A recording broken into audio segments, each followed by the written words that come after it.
دي طريقة تثبيت القاعدة المعدن اللي هنعمل عليها الرجل المايلة زي ما حضراتكم شايفين باعمل القاعدة الميل بتاعها بخليه لبره زي ما حضراتكم شايفين، وبسيب من كل ناحية 8 سنتي، وببتدي أركب المسامير الموجودة. لو 5 مسامير بركبهم، 4 مسامير بركبهم.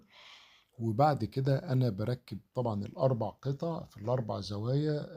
بيفضل أو لازم يكون المساحات واحدة بالظبط، مفيش واحدة أكبر من واحدة. بتكلم طبعا على النسبة اللي موجودة. ولو وبعد كده بركب ال4 رجول، وبالشكل ده كده تكون خلصت. لو معرفتش كلمنا على 012 740 40 255 وأنا هساعدك، ولازم تركب بنفسك.